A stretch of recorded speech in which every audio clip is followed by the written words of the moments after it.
right, welcome to the Shannon Wheeler podcast. This is episode 2. For those of you that don't know me, my name's Shannon Wheeler. I am a native of Nashville. I graduated high school, went to the Navy, served in Desert Shield, Desert Storm, came back, ran into a friend of mine I went to high school with, and he asked me what I was doing. I told him I'd just gotten out of the service. I was looking for opportunities, and he said his dad owned something called a mortgage business. I had no idea what that was, which probably gives you some indication as to how I grew up, right? We actually had a mortgage, and I lived in a house with a mortgage, but at the time I didn't know much about it. We weren't very financially sophisticated. So I determined that, I know how to do enough math to balance a checkbook, and I like to help people. So, I'll give it a shot. Got started, found out that I was pretty good at it. Those are the two main qualifications. Can you do enough math to balance a checkbook? And can you help people? And those are two things that I could do and I was good at. And so here we are almost 30 years later, and I've been helping people finance houses, invest in real estate, buy real estate, refinance real estate, consolidate debt, all of those things I've helped my clients do successfully in every market that we've been in since 1996. So when we talk about markets going up, markets going down, all those sorts of things, we've seen just about every market that you can have. We've seen a crash or two. We've seen huge run-ups. So in every one of those markets, the thing that's interesting is when I've talked to people over the last 3 decades about this topic, about real estate, about buying real estate, about financing real estate, it's interesting because there's this natural reaction for everyone, and myself at times included, to think about the market as the next market that's coming. Like I'm going to make a buying decision in the market I'm in now based on where I think the market is going to go. Now, that's a natural inclination, but the reality is all of the successful people that I know that have either bought a home, stayed in the home long enough to see that benefit from home ownership come, or invested in real estate, very rarely do any of these people claim to be some great prognosticators of the market. I've talked to several of my clients who have a lot of property that they own. Not one of them thinks of themselves as some great market predictor or understanding all of the trends of the market. What they know is they know that owning assets in America is usually over time going to be beneficial. That's what they really know. And then the next thing that they know is getting started and then continuing to be consistent over a period of time is also rewarded in American economics. And so those two things are what they're doing. It may look from the outside like they're timing the market, or, oh, I'm going to buy now because of this, or I'm going to buy now because of that, or I'm going to invest here because of this. And, I'm not saying that there aren't people out there that don't really hit home runs. They really know, hey, I got some information that's telling me that this plant is coming to my town. I'm going to buy up the property surrounding the plant, and then we're going to build houses for the people that work at the plant. Like all of those things do happen. They do come into play. And the municipalities and the areas that you work in, live in, and worship in, play in, all of those things, they don't happen by accident. There's a lot of really, really smart people that spend a lot of time figuring out where to put the roads and the bridges and the subdivisions and all those sorts of things. And so all of this does have a backdrop of where are we going with our real estate and where are we going with our real estate ownership, real estate purchases. And it does have a sort of future leaning component, meaning it's typically done to absorb growth and to deal with growth as areas grow, populations grow, you need more schools, you need more shops, all those things. So there's a lot that goes into that is geared towards, catching the future, right? Accepting the future. Because what you don't want is you don't want to be behind, so you now have an overrun of population without enough boxes for the people, places for the people to, like all of those things. But when it comes to the individual and even the individual investor, individual buyers and sellers, I think that it's much more about not timing the market, but time in the market. If you get a heck of a deal on a house and you buy it tomorrow and you've got to sell it next week, I mean, unless you bought it tremendously under market or something, you're just flipping it. But, even if you get a really solid deal and you've got to sell it next week, just the cost that goes into making that transaction happen is enough to put you in the negative because of the way assets move. So I would say that the idea of you listening to this show and getting some great market tip, some great inside tip, you're probably not going to turn the show off, go make some great stock trade or make some great real estate purchase just because of something that you hear on the show. But what you will get from listening to the show is a lot of the good ins and outs, do's and don'ts. There's a lot of rules of the road, a lot of ways that you can buy real estate, sell real estate, and you want to do it in the highest possible fashion when it comes to protecting your own interests, getting the you need to get this job done, making expert decisions. And to me, expert decisions are informed decisions. They're not so much time-based as much as they're information-based. But that along with, and so I see the world through that lens.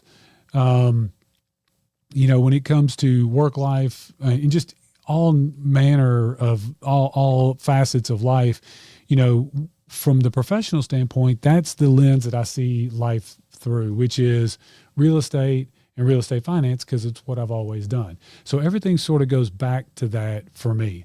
So the show is a couple things. One, it's going to be a way for me to have an ongoing conversation with my clients about real estate and real estate finance that will help keep them informed so that when those decision points come for them, they can plug in and start to feel that flow of information and be able to tap into a real client-centered approach when it comes to buying and selling and financing real estate. That's really it. So that's the main thing that I do because that's what I know and that's what I do. That's how I help my clients. But then the other parts of the show are going to be things that I'm interested in, right? Because I think that, things that I'm interested in, some of my clients, they're my clients because we have things in common a lot of times, besides just good real estate and good real estate finance knowledge. So we have certain things in common. One of those things that I have an interest in is running. And so I'm going to have some people on the show that want to talk about running, that are maybe running coaches. I'd love to have some people come on the show that have some running goals. Maybe they're new to running and they want to do a 5K or they want to run their first marathon or any of those types of things. I love that because to me, running is such a key part of who Shannon Wheeler is. So if you're going to listen to any of this show, if you're going to listen to any of my podcasts, if you're going to call me about a mortgage, if you're going any of those things, if you're going to deal with me, then you need to know that's one of the things that I really am passionate about. The reason I'm passionate about it, or probably the main reason, is because it has given me so much throughout the course of the last probably 20 years. I was never a runner in school. I was always athletic and I played sports. I had good timing and good game speed, meaning if you know athletics at all, you understand that you can be in the right place at the right time often, and it doesn't mean you're the fastest player.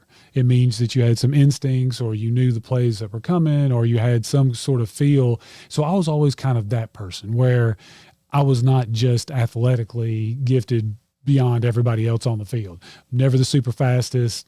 A friend of mine about 20 years ago said, "Hey man, you should run this half marathon with me." And I said, hey man, you should keep your questions to yourself. But anyway, we laughed about it and talked about it a little bit, but I decided, okay, I'll give it a shot. Sure enough, I enjoyed it. I completed the half marathon, and then I found and discovered a certain joy in running and a value in my life that has just never left and only gotten more. I mean, I'd say right now, a lot of the times when I think about running, the thing that I think about the most, which is not really healthy or correct, but the thing that first comes to my mind often is the fact that one day I won't be able to. And so, I try to not think about that, and while also trying to continue to run as long as I possibly can. But anyway, I've got a passion project called Shoes Please, which we'll get into on the show. And I'm going to have some people come and talk about running because I love running. I also love Titans football. We may talk about that a little bit, but not a ton because that's a different show altogether.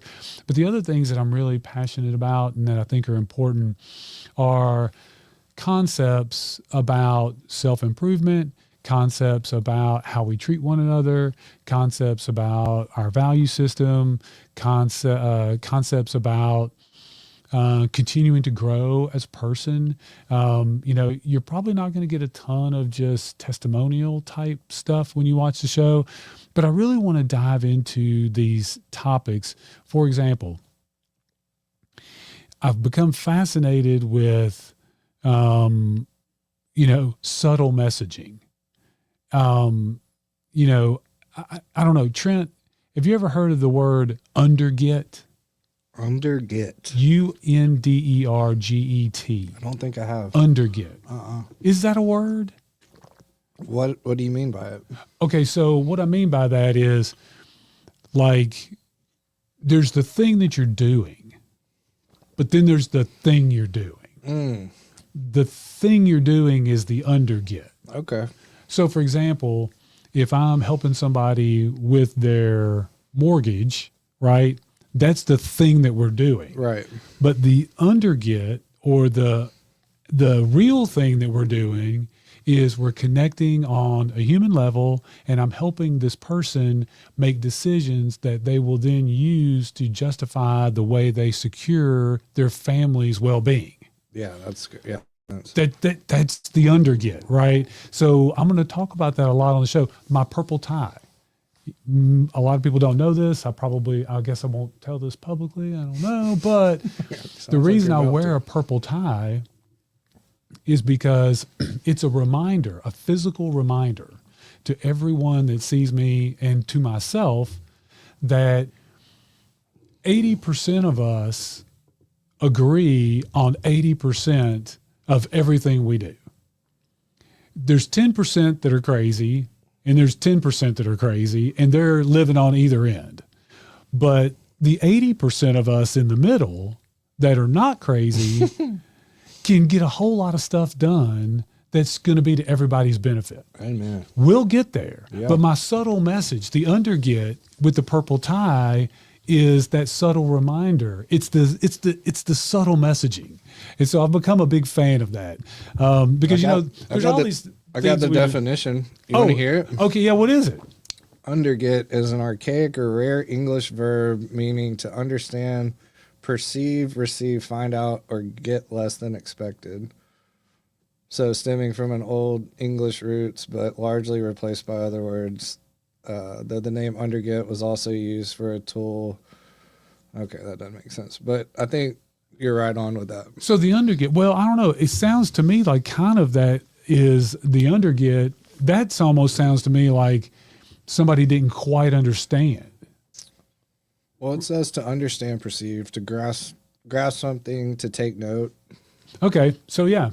To receive, find out, to get a hold of something, discover, or undertake it. Yeah. So okay. Yeah, the underget. Okay, so it is a word. You're all over It's just an old English. It's an old, archaic, rare English verb. Yes. Oh, there you go. You're all over it, though. If we do this too long, I mean, I may call the show the underget. I like that. That's cool. That may actually be what ends up coming to the top. Underget with Shannon Wheeler. The underget, because to me, that's cool. what life has really become all about. And it's hard. Yep. It's hard. It's much easier to do anything in the world but to actually think about that.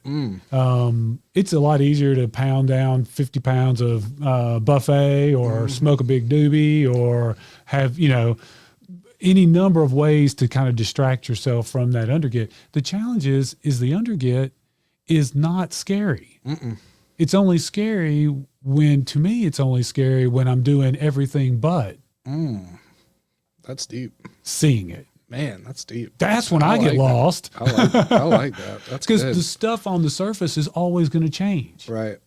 Is that like the common ground? Like just finding common ground with folks or? Well, I think that I do think that, because I think that the truth is when you get to the bottom, then our common ground is we are all brothers and sisters. Amen. That is the common ground. Right. Everything else is distraction. Nope. I love that. Everything else is distraction. So that's what we're going to talk about on the show. We're going to talk about real estate. We're going to talk about real estate finance. We're going to talk about the underget. We're going to talk about all of these situations that come up in life that the underget is the place where you're going to want to focus and let the other things take care of themselves. And we're going to have a lot of fun with it. I think that there will be times when there's real estate specific information that will be pertinent for sure. But again, I think a lot of what we want to do is have a place for my clients to have an ongoing conversation about those two things, which is real estate and real estate finance, because it's ubiquitous. It's everywhere. We have to have shelter. But then it's the underget, and just like in my business, in the mortgage business, my desire is to be useful, to be helpful.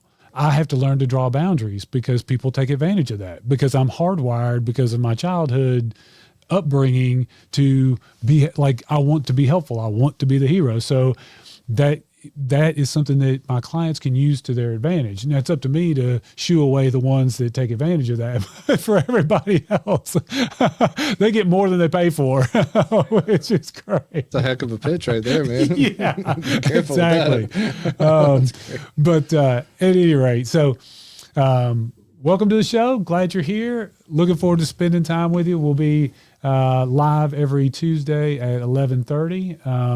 But by the time you're seeing this, you'll realize it's already underway because it's going to take us a little bit of time to get some things put together. But that's it. We're looking forward to it. Love it, man. Let's pick the conversation up about interest rates. And, we've talked a bunch about interest rates, how interest rates get set, and all those sorts of things. So I saw something pretty interesting the other day. I wanted to ask you about it. And for those of you that don't know, Johnathan Harmon, he's got his own real estate show. He's a successful real estate broker here in town. Sometimes. Yeah, which we'll talk about that as well. But got a lot of experience, buyers, counsel people with mortgages. You have rate conversations All the time. as much as mortgage people do, right? Because it's such a big key in the affordability. But do you ever follow Grant Hammond? Do you ever see any of his stuff? Okay. I've gotten where I almost can't read through because some of the stuff I'm like, yeah, okay. And then some of the stuff is so weird that I'm like, Grant, I just can't go through all those comments because some of it just gets completely bizarre, but really good stuff. And he's got really good insights.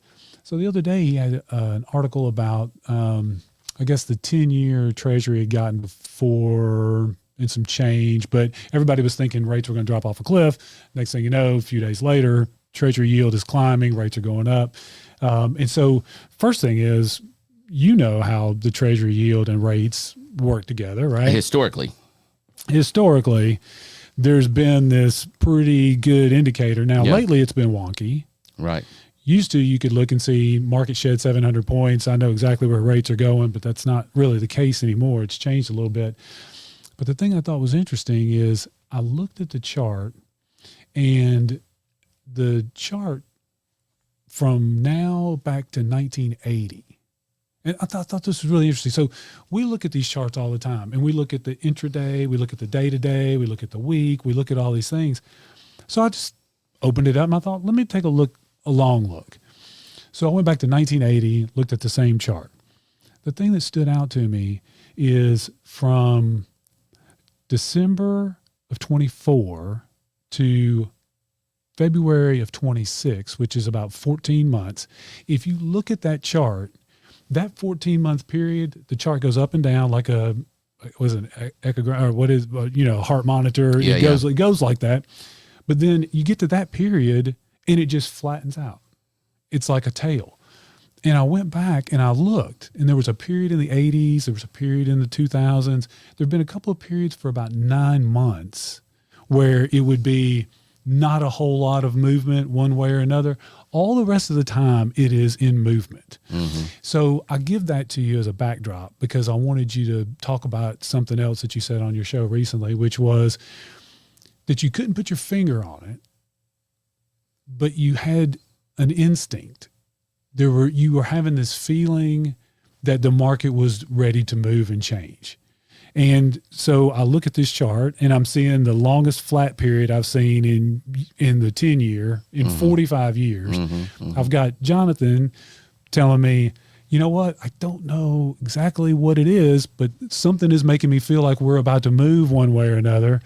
So what do you think? How does that yield curve play in? How does that, what do you think now? Sure. So, historically, there's been like you said, there's an indicator, right? That Treasury bond would be here, and then rates would follow. And I mean, it was very predictable, right? Yep. And over the last 3 years or so, that spread has been bigger, then sometimes it's been small, but it's just been very volatile. And then all of a sudden we just kind of did nothing. And I think that, and not just that, but just in general. So real estate has been flat. Everything's just been flat. And, from let's say 19 through 22, everything went bonkers. I mean, it just went bananas. Some of it, I think it was exasperated by COVID. But even before COVID, we just started this trend. And when I talk about that, I talk about activity within the real estate market, but also interest rates. They tanked, and then they were kind of held artificially low through the COVID stuff, and that just made the real estate market go crazy, and several other markets as well, but it's specifically real estate. And then everybody went, oh, the sugar rush needs to end, and so just like that. I mean, Brian and I talk about it all the time. Mortgage interest rates basically skipped the 5s. We were in the 4s, and all of a sudden we were in the 6s. Yeah. Like we just passed right through the 5s. I just posted something the other day about the reason I don't predict interest rates. Because people ask me, where do you think rates are going to go? And I'm telling you. I mean, in like 3 months, we went from 4 to 6. It was crazy. It's because, nobody, Barry Habib, all the big, they're all great. They're all super smart, done this for decades. Not one person, not Jim Cramer, not like no person alive came to me and said, hey, Shannon, at Easter of 2022, rates will be double by Halloween. Right. Nobody predicted that. And nobody. And since then, there's just been this growing kind of unease with people, and people are anxious about anything and everything under the sun, whether it's whatever it is that whatever president is doing. And look, I don't want to get down into the weeds on that, but our particular president right now, he's kind of volatile. And, there's things that all of a sudden this is we're going to take over Greenland, or we're going to whatever. And then we're going to do this, and then we're going to do this. But then there's also good news at the same time. And it's so like the overload that happens for folks. What typically happens, I know it happens for me, and I know it happens for a lot of other folks, is when I have all this noise blasting, then I have a tendency to just kind of do this. Yeah.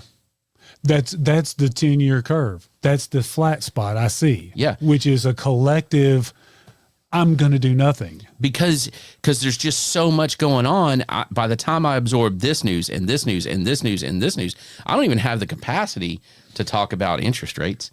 You know what I mean? And so, and I tell people all the time, I used to teach economics at the high school level. Economics is just psychology about money on a population level. That's all it is. So what I do when I hear that noise, and what you do when you hear that noise, multiply that by however big our population is, with 350 million or whatever, and that's what happens. Yeah. And so markets self-fulfill. right? So if everybody's just kind of feeling this generalized anxiety about whatever, and we all just kind of shut down, well, then there is no way for those rates to move. And then if nobody is purposely manipulating like they did in 22 to try to drive the rates down, then they're just going to stagnate. And that's where we are. But when the rates stagnate, everything else stagnates.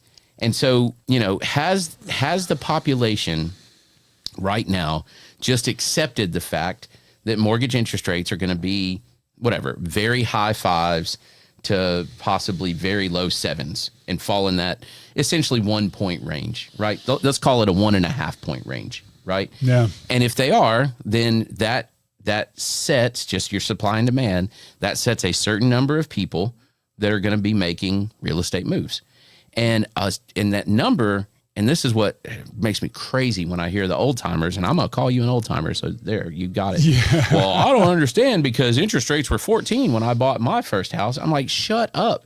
You have no idea what you're talking about. Yeah. So yes, it was 14, but it didn't triple, right? Didn't all of a sudden triple. Yeah. And house prices didn't all of a sudden double in that same time frame. So it's not the same thing. And we're talking about, even if they did double, they went from $30,000 to $60,000, or even $60,000 to $100,000. It's not the same thing. What I always and hold on. Yeah. And in that same span, wages went up too. And so what didn't happen this time is that house prices tripled, doubled, mortgages tripled, and wages stayed effectively the same.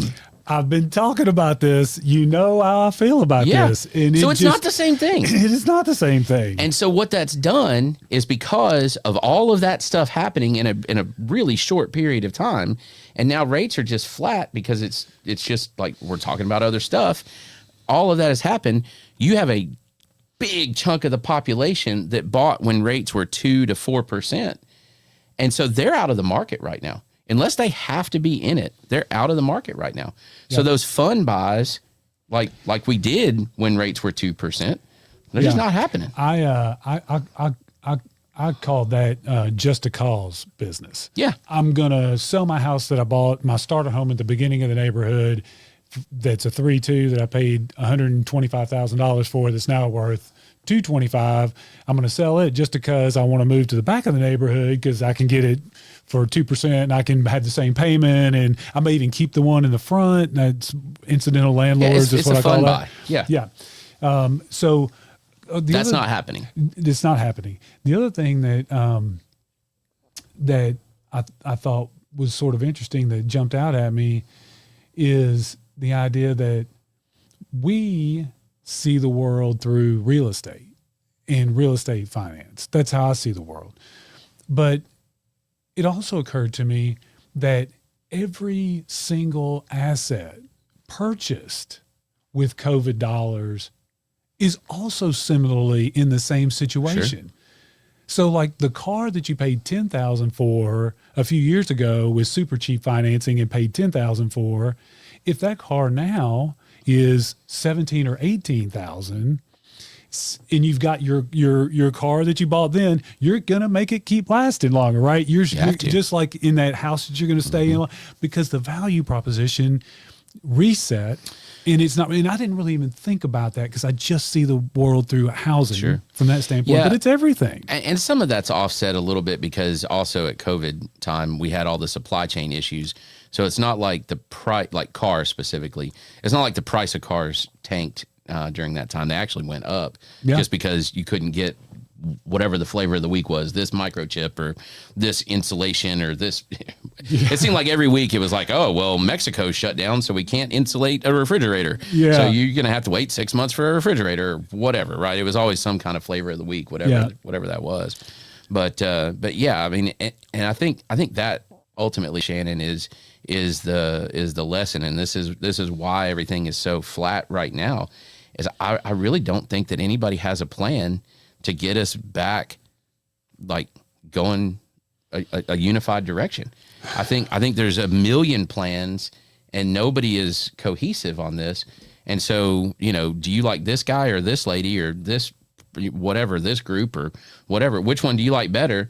And so that's what everybody thinks is the right answer. And nobody is saying, hey, let's all put our heads together and figure out one direction. And it doesn't even have to be the right direction. It just needs to be the same direction.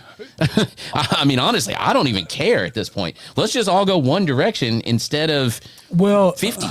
And I mean, just being very pragmatic about it for me and for you, I'm not really as judgmental about whether values are going up or going down. So purely economically, for a person who deals with transactions, to me, transactions is what I need, right? So if the market's going down, I got a ton of people to help. And if the market's going up, I got a ton of people to help. Sure. But it's where we're at right now that people are wanting to move, or they feel like they should be doing something. There's a lot of things that are happening, but the overall economic conditions are just such that if it's not the right time for you and your family and your life situation, you're probably just not even really thinking about it. Well, the reality is that no matter what, and let's go back to real estate or the stock market or whatever, no matter what the economy is doing, you can make money. You just got to you got to pull the right lever, right? And when the vast majority of people are doing this thing, that is your sign that you should do the other thing. Because most people do the wrong thing in what they perceive as a crisis, right? Oh, the stock market's crashing, let's sell. Yeah. Well, that is exactly the wrong thing to do. Yeah. Right. And so, but people do it because they panic, right? Mm-hmm. So money can be made. You need to get people that are level-headed and understand the market enough to tell you which move to make in that situation. And then, man, just turn off some of the noise. Do you ever feel like you go into Trent's house, or you go into Rachel's house, or you talk to somebody and they go from, I never thought about buying and selling real estate, to now I'm going to buy and sell real estate? Yes. Okay. Yes. And I think that's because people don't understand. And so rather than think through the economics of something, most people get crippled by over informing, right? So you start with questions like, what is your goal? Right? Yeah. What do you want to accomplish? Can you accomplish that through real estate? Right? Is your family comfortable? Do you have a truly balanced, diversified portfolio in your investments? I believe that having a few pieces of real estate in your portfolio is invaluable. Yeah. Right? And if you have the stomach to be a landlord, whether you outsource the actual property management or you do it yourself, either way, if you have the stomach for it, it is great. And I'm not saying you build your entire portfolio out of that. I think you need to be in the stock market as well. But I think it's great. Now, the trick there is you buy correctly, right? And you say no 100 times to one yes. Yeah. And you look for that deal, or you have somebody looking for you for that deal, whichever, it doesn't matter. But you also look at it as a long-term thing. This is a 10, 20, 40, after I die, my kids sell it type proposition, right? Yeah. And man, we can talk all day about what that looks like and why that's important. But it is, to me, it's a critical piece, and it offsets different parts of those market fluctuations that you don't get if you are solely stock market. Yeah, because if you look at it, you can look at that chart and you can say to yourself, okay, there are going to be times that this is going to represent more value to me than at other times in any given economy. But you get residual income, you get appreciation, you get tax benefits, you get all of that stuff through real estate that you don't get basically through the stock market. Now, here's the thing. We're not talking about sexy real estate. Right. We're not talking about buying a beach house. You can do that if you want to, but there's so much risk in that. I don't. I want to buy the house, 2 blocks over from me. Yeah. You know what I mean? Boxes I want to buy the starter house over in this dumpy neighborhood. I want to buy a duplex over in this even dumpier neighborhood. That's the kind of stuff that I want. Yeah. Yeah. It is not sexy. Yeah. I've got a friend of mine, a couple of friends of mine. That's the first time I'd ever heard real estate and sexy in the same, bringing the sexy back to real estate. Hey man, owning a 30th floor beach condo, that's kind of sexy. Well, it probably is going to lose you money, but it's kind of sexy. He owns 4 trailer parks just north of Nashville. That's friggin' He feels awesome. pretty sexy. That. Yes, absolutely. He doesn't feel unsexy. Let's put it that way. But so at any rate, well, listen, I appreciate you coming by. I thought that was a really interesting flat spot. It was an anomaly is that I had not interesting. really seen. I need to go back and look Go at back that. and just go to NBC, take the 10-year, go back 40, and double check me. Go back and look at the last 45 years. It's crippling paralyzation, man. People don't know what to do because there's too much freaking noise. And it's not changing. No. I mean, that's the thing, is it's still just kind of muddling along. So here's the question. Yeah. What's going to change it? You know what I mean? So I think we got too much distraction. I think we got too much stuff going on. I can tell you what'll change it. Tell me. I want to know. Age. Because the silver tsunami is going to be, I think we're in probably the first, say, 15% of this. Most people agree that it's the largest transfer of wealth in the history of the world. It's underway right now, Sure. which, by the way, anybody that's listening out there, I love you. And that's why I'm telling you, you need to be a financial manager, a wealth manager.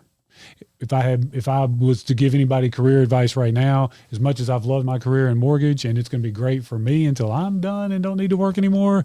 But for anyone out there that wanted to get into those, if you've got kids, if you look, what you'll find that the percentage of wealth that's being transferred is the largest in the history of the world. You'll also find that the average age of a financial planner is about 55. Sound familiar? How long was the average age of a realtor? 51, right? Forever and ever. And still probably in the high 40s, I would imagine, even after the young kind of movement came in a little bit after COVID. But the average age is 55. The money's not going anywhere. It's generational wealth. And in 10 years, they're predicting shortages in that field of just innumerable proportion. And it's because of that. It's because of now a lot of people are like, well, I'll just manage my Schwab account, or I'll just do my, like all this like all that stuff, like Robin Hood or whatever. all that changes everything. But what ends up happening is you find, I heard somebody the other day say, find the people with money and find a way to sell them stuff fast without any hassle.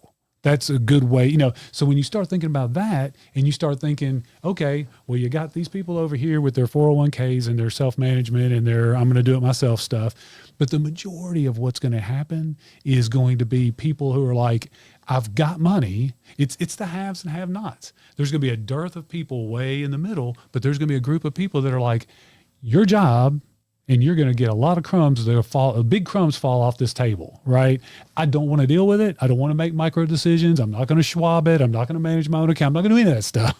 I need you to make sure things are where they're supposed to be, and I need you to watch it. And I'm telling you that if I could start now doing any career besides the career I've been in, that would be what I would do. And I thought for years, never would I be that or think that way. I always felt like, how do you guys make money? Like, I don't even understand. Like, you just tell these people everything's cool. Like I didn't get it.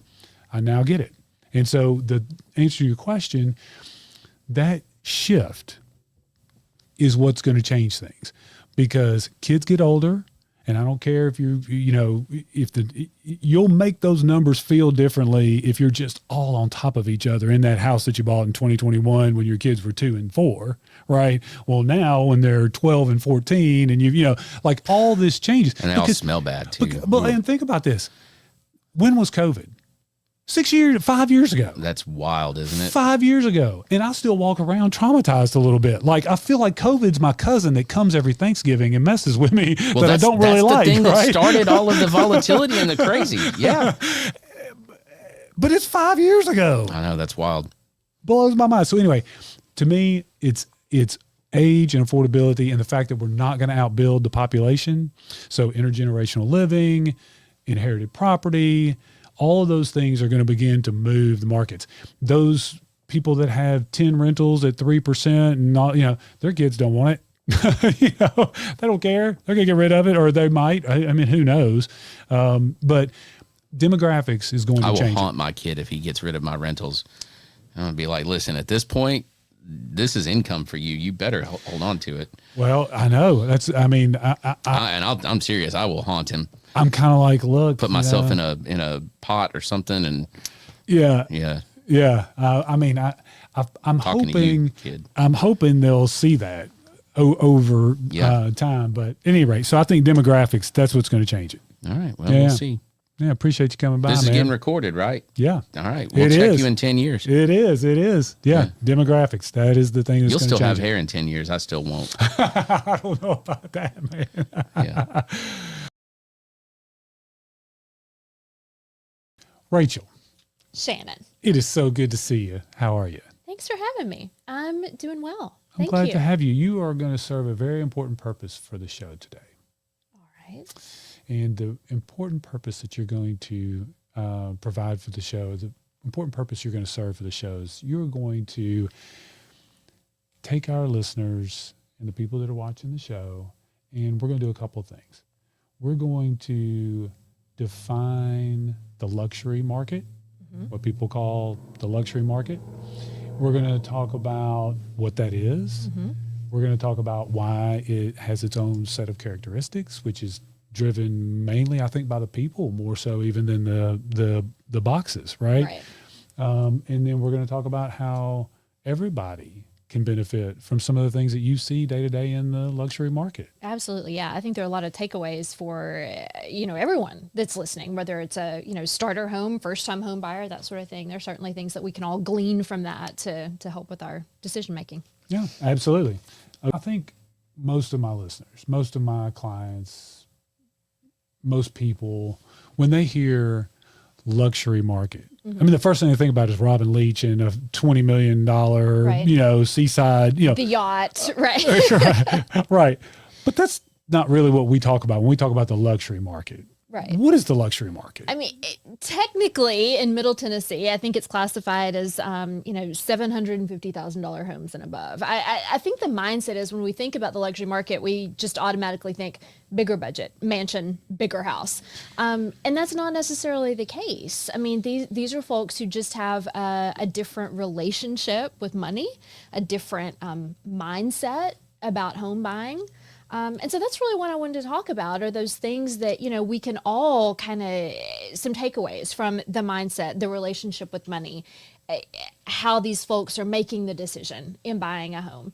And so for me, I preach all the time about buy the lifestyle, right? And that's really what it all comes down to is your luxury buyer is most concerned with buying a home that fits their lifestyle and offers solutions for their lifestyle. Okay, so when you're dealing with luxury buyers, Yeah. and they're asking questions, you're asking questions, they're asking questions, you're getting to know each other. Right.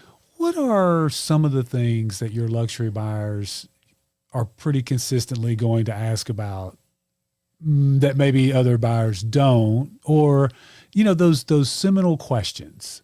They're looking to move, there's reasons for it. What are some of the things that stand out in your luxury buyers? Sure. Well, and you and I were talking off air about the COVID pandemic and how it's just changed everything. And so it's certainly changed home buying and in the luxury market for sure. I mean, folks, were staying home a lot more and we decided that we liked it. Right. And so when I'm working with luxury buyers, a lot of what I find is that folks, they think about how does the home function on the day to day? Does this home help my weekends feel like a vacation? And so a lot of the people that I'm helping, they're either It's interesting because you think that people automatically think luxury market, traveling all over the place, living but the reality is they pick the 300 days they're home every year and want their home to be that. That's exactly what I was going to say. A lot of the folks that I'm helping are people who travel a lot for work.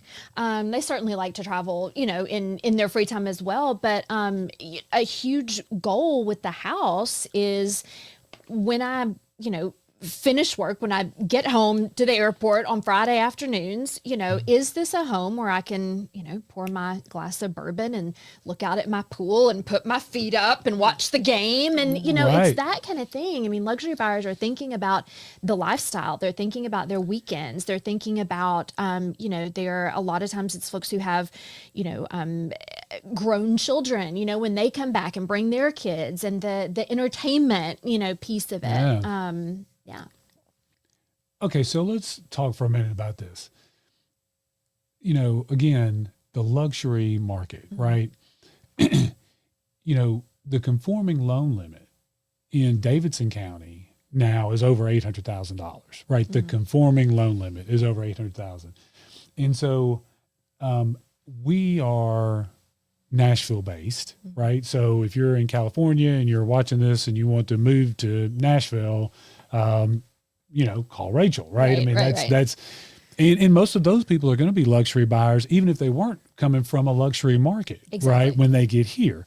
And so there are a lot of people that I don't think consider themselves luxury buyers, but they are in that luxury market. Right. So how do you handle that when someone is in a luxury market, they just don't even consider themselves that way, or they don't feel that way? Right. Do you have that, and you have to kind of bridge them in a little bit to this new space? Yeah. Well, hello, you learned something today on Shannon's show, right? But yeah, I think, it's literally no one that I do. I mean, over 1 million, whatever, nobody comes to me and says, I'm a luxury buyer, it's certainly about, a lot of times, right. There's a higher budget, right. But again, it's really about lifestyle, and it's folks who are wanting to, maybe shorten their commute, or they want, more of an outdoor living space, or, more privacy, just more peace and quality of life. And I think too, they're thinking long term, right? So I mentioned a lot of the folks that I work with are, maybe executives who travel a lot and they want to have this, great peaceful weekend with their families. But then I work with a lot of folks who are newly retired. So like that, that is a huge, we were just talking about I that know, with Johnathan Harmon exactly, about that yeah. is what we were just talking about. Exactly. And that segment right now for me, so the last 2 clients that I have worked with just last month were both in that, 55, 60 newly retired bracket, where they are looking for not downsizing, but a home that fits their new lifestyle, right? So whether it's less maintenance, because they want to travel more, or whether they're just going to be spending a lot more time at home and they want to have more family gatherings and things like that. So that market is definitely growing for me, certainly. Yeah, and these are people who didn't think of themselves as, they're not professional athletes, they're not, Right. they're just people that have gotten to this place where they're in that market now. And now, so let's talk a little bit about, that's the, so if you're out there and you're looking to move, you're needing to move to Nashville, or, we do a lot of work in Rutherford County and the surrounding counties. And so, we consider Nashville's MSA, right? I mean, like that's our kind of bailiwick. And so you've got people that are in that newly luxury market, but then talk a little bit about your buyers that are not so new to the luxury market. These are your $2 and $3 million home buyers. That's what the luxury market is 750 and up is kind of Middle Tennessee's, but to me, it changes again when you get to that 2 million up number. How does that market change?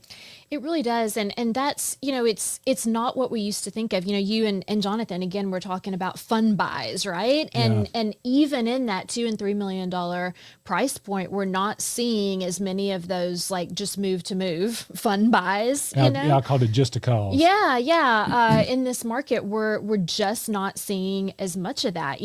These buyers are thoughtful. They have a reason for doing what they're doing. And again, a lot of that goes back to lifestyle. And Shannon, I'll say it's interesting. I mentioned those last 2 buyers, clients that I worked with who are in sort of that newly retired age range. Both of those on different ends of the spectrum were multi-generational clients. And so one of them, her 91-year-old father had come to live with her. And so again, she was accustomed to being in that luxury market, but she needed a different layout.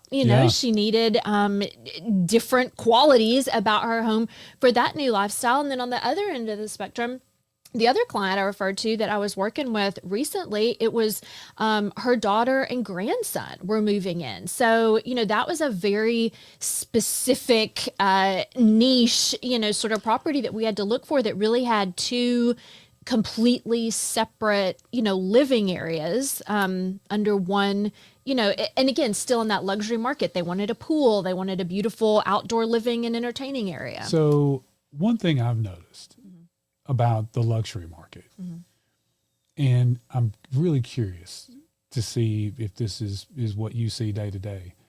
But if I were to take the most recent 50 and the next 50 luxury clients that I have to finance, I would say most recent 50, next 50, I'd say of the most recent 50, half of those had some intergenerational component. Right. Or more. I'm seeing that a I lot. would say the next 50, it's going to be 75%. So I think a lot of people that don't live intergenerationally maybe grew up with this idea that that was not a natural progression in life. So like when I grew up, when I was a kid in the 70s, I just knew when the clock struck 18 on my earthly calendar, I better have a place to live, right? I mean, that's not the case anymore. Right. And also I think people are welcoming back the opportunity to have some of the older generation with them. And there's a lot that kind of goes into that. So my question to you would be, in that luxury market, how much are you seeing intergenerational components that people they don't think to themselves, well, the reason that they've got this 5,000 square foot house with a beautiful pool and a wonderful lot and great schools and all the rest of it is because there's 3 generations that live there and they all live better than they could individually, Right. and love each other. Right. Exactly. So talk Exactly. about that for a minute. Talk about intergenerational in the luxury market. Yeah, well, and I think a lot of folks, we are living healthier longer, right? Hopefully. And so we're not quite there yet, but my mother-in-law comes to visit for a month, 2 months at a time. And so we just moved in the fall, and it was a huge factor for us to have a place that she could come when she stays and feel like she has her own space, but come to visit us. And she'll kill me for saying this, but she's 73, but runs circles around me. That's the only thing I'm going to clip out of this whole show, and I'm just going to tag you and run it constantly. Right. And she's 73. She's 73. I can see that. I say that to say because 73 is not, what it was even a decade ago. I mean, she runs circles around us. She's active. She has fun. She wants to work outside. Is she single? It's like. Actually, she is.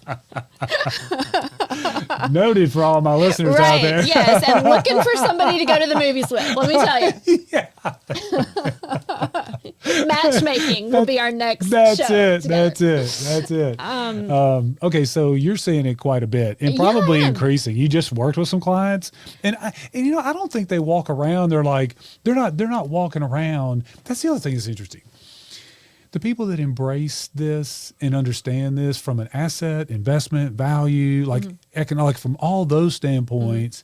But then the other thing I think is interesting is, I think you have a lot of people who feel like it's somehow a negative, or like it's like for a while in this country, there was this connotation. There's like, if you didn't have your own space, there was a problem. Right. Now, that's not the same thing as, hey, we're having failure launch here because you're 40 and you've not gotten a job. I mean, like, that's not what we're talking about. We're just talking about that seemed to be the way American culture was. And I think that's changing. But do you see, people, you see two situations. Some people say, man, this is unbelievably great. We have this wonderful opportunity where we can all live in this particular way and so on and so forth. And they don't even think about, what's somebody going to say if I still live with my mom, or if the Well, we talk how about do people deal with that? Yeah, I mean, the pandemic, the COVID pandemic, but I think it changed that a lot because we spent a lot more time together. And I know I certainly called in help because you're homeschooling your kids and you're trying to work and, this kind of stuff. And so I think as we become, we're such a career driven society. A lot of folks that I help, they travel for work. And so they welcome that help. One of the clients I referred to that, her daughter and son, and they're all going to move in together in this intergenerational sort of setting while we're looking at homes. The daughter's in Hawaii for work, and so the grandmother is helping with the grandson, and getting him from school. And it just, again, it goes back to lifestyle. It goes back to quality of life. Like, what can make our lives easier, simpler, more enjoyable for the long term? Okay, so talking about some of these things that are the earmarks of the luxury market and why that buyer is thinking a little bit differently. And there's assets, lifestyle assets that they pay for, right? There's things that's like, you can't put it in a box, but this is an asset. Right. Well, and that's what I call, your primary home is a lifestyle asset. Yeah. And so talk about that a little bit, because I think people just don't respect their own time, all those things, and they just don't design their life that way. Right. So talk about some of those lifestyle assets. Well, first of all, I'll say we're flipping the script a little bit here, right? Which is something you and I like to do, and say, okay, what is the truth of the matter here? Right. And I think so many of us are taught, okay, when you buy a home, it has to be this great investment, and what's the resale value, and you're going to make a ton of money on it, and that can certainly be the case. I'm not advocating for poor financial decisions. That's certainly something that we want to look at and factor in. But really, in terms of your primary home that you live in, so we're not talking about real estate investments that bring you passive income. That's excellent, right? That's great. But we're talking about your primary home that you live in.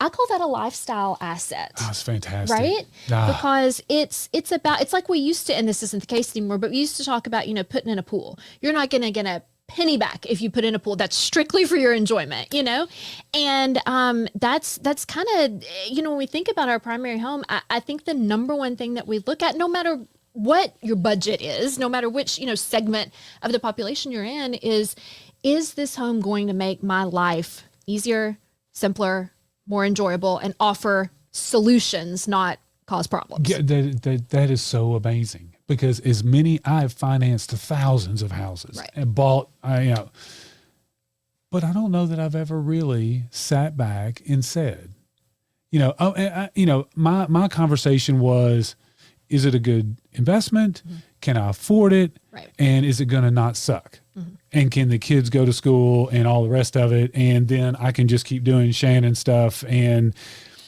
But you're bringing something else into the equation that I'm sitting here now thinking, how many times did I buy a house and I didn't really think, okay, Shannon, this is where you're going to spend this. I mean, it's like I was okay with okay. Mm-hmm. Mm-hmm. I didn't think what's better than okay. Right. And I guess I felt so fortunate to be able to buy a house that I didn't even really think about it. But, that's a fascinating twist on it. And so in your interviews with people, when they come to you and they say, Rachel, we're looking to move, we need to buy, I bet you bring that up right off the bat. 100%. Like I said, I preach buying the lifestyle. I think it's so important. I heard something recently. Barbara Corcoran was on a podcast or something, and she said, I've always overpaid for my own personal homes and I make it up somewhere else, so whether it's the stock market, real estate investments, whatever. And granted, some folks certainly have that privilege and that luxury to be able to do that. But again, that's one of those things that we can take that mindset and apply it to where we are. Okay. Now think about what you just said. What I think is interesting is you said overpay. Mm-hmm. You didn't say buy what I can't afford. Exactly. Right. See, now that's interesting, right? Yeah. Because I think a lot of people may think, oh, I don't want to be house poor or spend, but that's not what she said. Exactly. What she said is, I may overpay for it, but that's because if that 1,600 square foot 3-2 in the Gulch is exactly what you want, and don't cut yourself short if that's the house that fits all these other lifestyle markers. Right. That doesn't mean go buy something you can't afford. Exactly. That's what I'm coming to tell you where you can and can't, and from that standpoint. Well, and that's what I was going to say. I mean, I look at, me personally, I mean, you have financed a lot of home buys and flips and all kinds of All stuff kinds for of me things, yeah. over the years. Yeah. And you've seen, decisions that I've made for investment and Right. then for personal. Right. And this most recent house that we bought in the fall, I think is one of the first times that I've ever gone, you know what, this is the exact location that we want. This is the perfect floor plan for us. And when mother-in-law, grandma comes to visit and all those things, you sit down and you look at your monthly budget, right? Yeah. But at the end of the day, I mean, we paid top dollar for Yeah. this house because it's And you're in the exactly business. what You're we in- need. And I'm in the business. Day in, day out, you're in the business. Yeah. And when it came to a lifestyle decision, Yeah. you knew, don't nibble around the edges. If it's what you want, you need to make it happen. Right. And absolutely no regrets on that. Yeah. We love it. We're happy.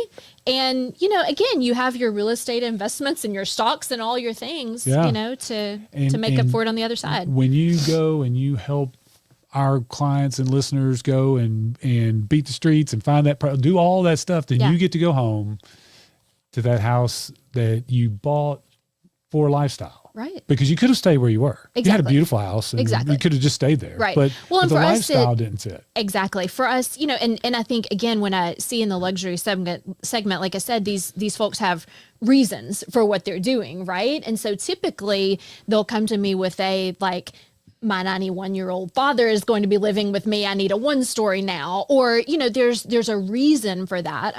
For us, it was about location. We really, really wanted to be back in the middle of town. I have 2 teenagers who are very involved in sports and things like that. And The basketball thing. I find myself being a fan of the basketball team. And I'm like, I don't even know. All I know is I just know this one player on this team, and I'm a fan. You're in the Shep fan club, right? Middle school basketball has suddenly become important. It's a thing to now, my friends, right? Yeah. right? I mean, it Yes. doesn't help that the Titans are 2 and forever, but Right, exactly. when the Titans are winning 12 ball games, I may not watch as much, but Right.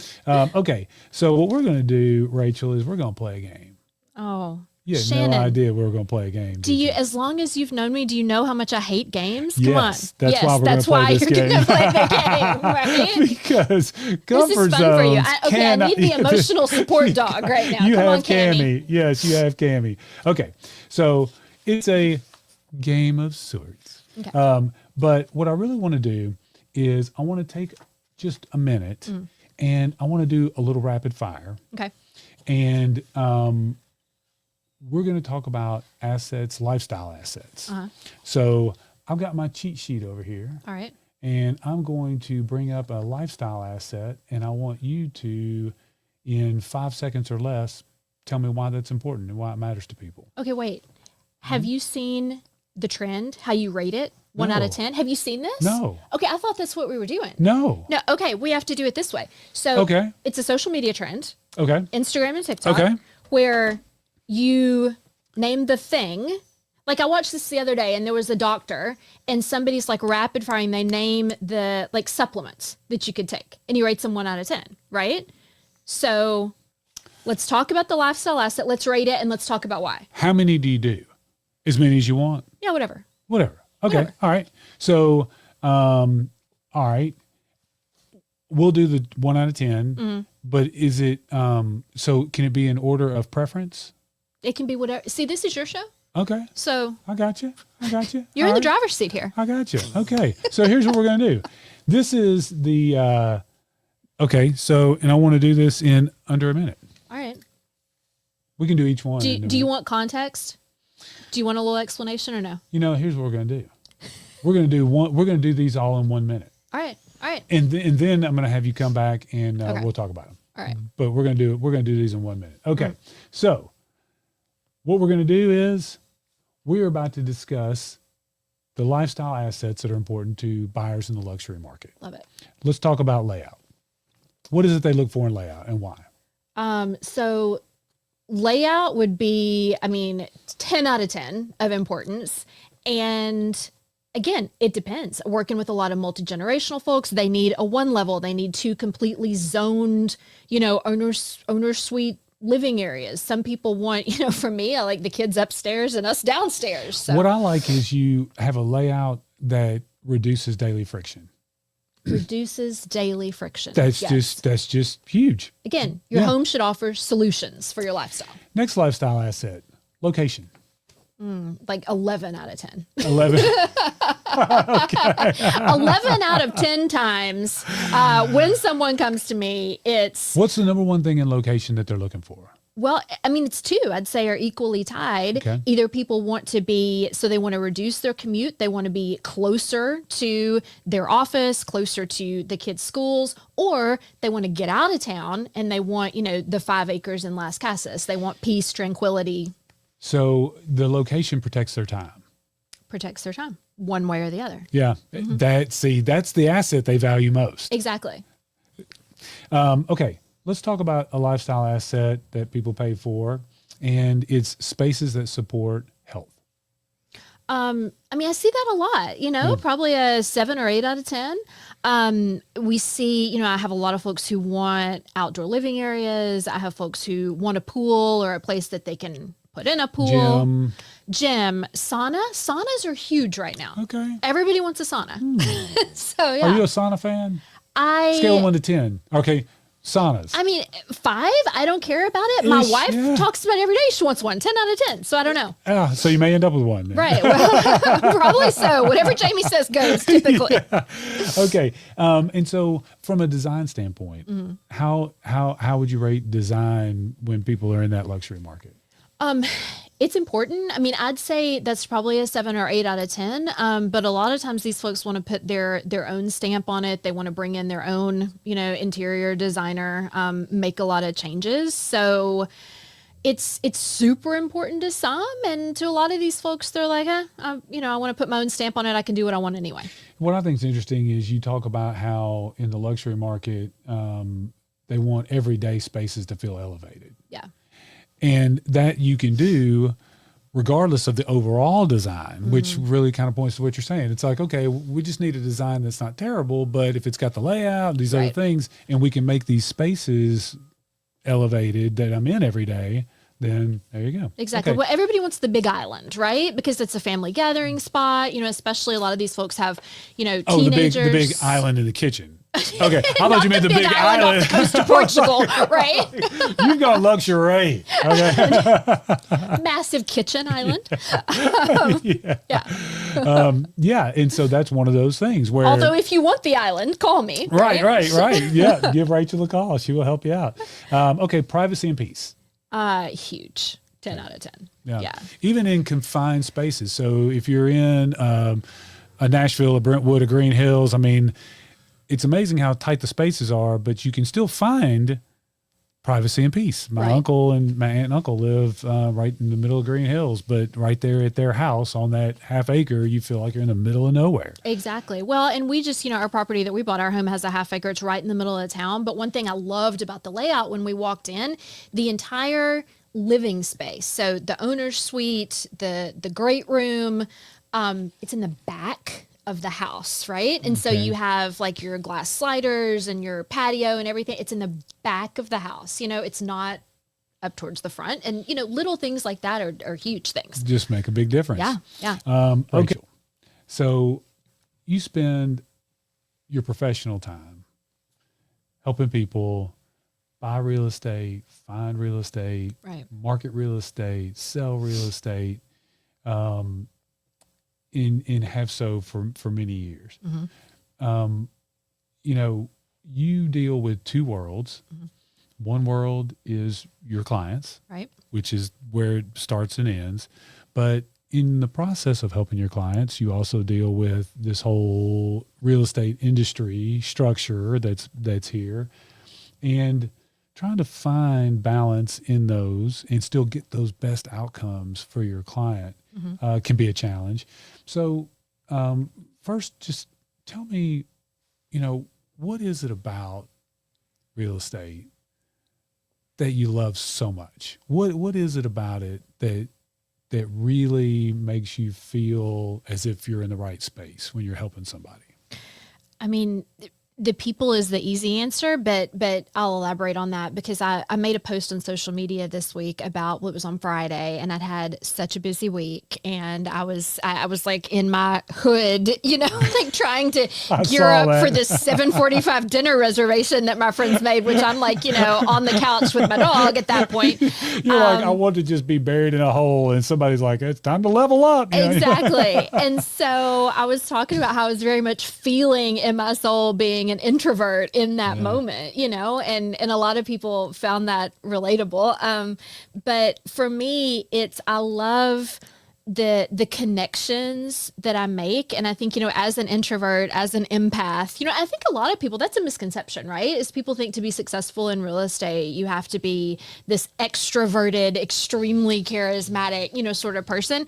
And like, I'm good like this, like one-on-one, but put me in front of 15 people and it's like, you're nervous. So, for me, it's about those personal connections. And something I'm very proud of is that clients who have come to me who are, a referral or something like that I didn't know beforehand, they are now friends. Like the vast majority of those people are dear friends of mine, and we continue that relationship, not because I think they might buy a house from me again, but because, I enjoy making those connections and learning people's stories and guiding them through what is essentially, the biggest decision of their lives, right? It's a big one. I mean, Yeah. it's big. So let me ask you this. If someone's out there and they're like, okay, we need to move, we need to make a move, or we're interested in moving, I think there's a real difference. I talked to a friend of mine, and he said, I'm thinking about getting into real estate. Mm-hmm. And I said, okay, why? I mean, obviously I'm like, okay, that'd be great because I Yeah. can do all your mortgages. That'd be wonderful. But I felt like I needed to ask, why do you think that? And he said, well, there's a lot of competition. It's just not much of it's very good. Mm. And I thought, that is a really interesting take for someone not in this business day to day. This was about 10 years ago. Yeah. And sure enough, he got into real estate. The interesting thing is he's not in real estate anymore. Mm. So all of this is to say that you are someone who's in a business that rewards the loud, but you get quiet with your clients, and Yeah. they're who you're listening to. 100%. Yeah. And that is really fascinating. Your clients are not content. Right. It's like, I do beautiful social media because I'm a marketing professional Right. from my past and my education. So I do beautiful social media. Right. Your job, your home search is not content. It's what we're doing. Yeah. And I think I feel that Yeah. from you. And so that's what you're talking about in that relationship. I just think that's Yeah. interesting because most people are like wanting the outside world to see. Right. I think that's a great point. I mean, what I could have said, and was not my first instinct to say, but what I could have said is, look, I have this, video production background. I worked in journalism, I've worked in marketing and advertising. And so I do love the content creation piece of it, the marketing a listing with, this beautiful video and telling the story of a home. But I think you've got to love it on a deeper level more than that. And so for me, it is about the people. It's making those connections with me and my client, and then helping them make connections. That's one of the most rewarding things for me is, helping people solve a problem. And a lot of that comes from, I've been there, right? As I said, you have financed many a personal property and an investment property for me. And, I've moved a lot for a lot of different reasons. And I mean, a lot of times I'm helping people through divorces or, a family loss of some sort, or, happier times where they're having a baby or they're getting married. And so I love those moments. Yeah, it's the life. Yeah. It's the life, right? You do a wonderful job framing it, but it's that life underneath. But let's talk about this real quick. So, and this will be the last thing I want to talk about. But, okay, So I do mortgages. Right. I help people finance these houses that they want to buy. Yep. But I've always thought it was interesting that a lot of real estate professionals, they say, I sell houses. Mm-hmm. Well, I've always thought, not really. Mm-hmm. In my view, flippers sell houses, Right. investors sell houses, builders sell houses, but everybody else, the individual owns the house. It's Joe and Jane at 123 Lucky Lane. That's who owns the house. We market that property, or you as the real estate professional market that property. So while you get to know them and you get to know who they are and what they're doing, and that's the real thing that gets you, being able to really market that property correctly, Yeah. it matters. Yeah. So let's talk for just a minute about the difference between I'm an agent that sells houses, but you don't really, and I'm a professional who is going to help you sell your house, and we're going to get top dollar because I know how to market that property. Talk about the difference. Well, we've all heard, we all know that the days are gone of just, putting a sign in the yard and a lockbox on the door. I think sellers are familiar with that. But, it goes a step further now. And I've worked in digital marketing, right? I worked in digital marketing at Amazon and, in other Which is aspects. a key background to have in today's real estate Well, market. that's what I was going to say. I mean, the reason it goes a step further is because upwards of 75% of people now find their home online. And so telling the story of a home visually in such a way to cut through the noise is really, really important. And I think it does take it takes a lot of skill, and it's not just about pretty pictures, right? Or pretty video, which I love, Right. but it's about knowing how to position your home in such a way that the right buyers find it, that it finds the right buyers. Yeah, and it's interesting because that is the way properties are marketed. And your background is more technically robust than I'm going to do a video or I'm going to do this, I'm going to do Right. that. Because a lot of those people may be talking to future buyers, like they're talking to other people, but you really understand some of the background to all this digital world, right? I mean, like, you can unravel some of that mystery. Like, okay, we can study analytics. Like, there's more to it than that, right? I mean, Yeah. not only do you have the beautiful video, but you actually know some of the background to how that's going to play out digitally in the digital marketplace. Right. Right? Yeah. Well, and I mean, I think a lot of that experience really comes into play. And when I sit down with a seller, especially in the luxury segment, but really any seller, I talk about what is our buyer persona? What is that buyer avatar for this house, right? Okay. And we get really, really specific so that we know who we're talking to and where they're going to be. So recently sold a home back in September or October. And the clients that ended up buying it were unrepresented, right? And so we're trying to reach those people too, because if you have an agent, right, that agent's going to scour the MLS for you. Hopefully they're looking for properties off market before they, hit the market and that sort of thing.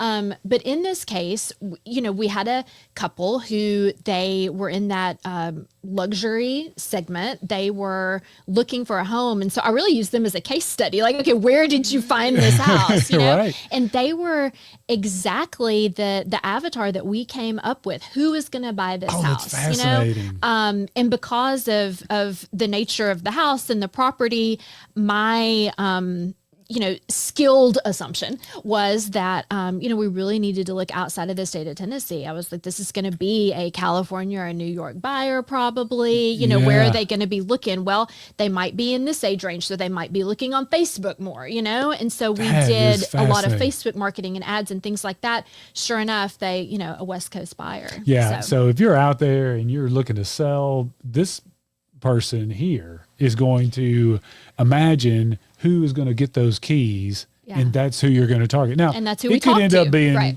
but percentages, right? Right. That's where that's the pond you need to be fishing in. Exactly. I think that's fascinating. Yeah. Well, if any luxury buyers are out there or luxury sellers, how do they reach you?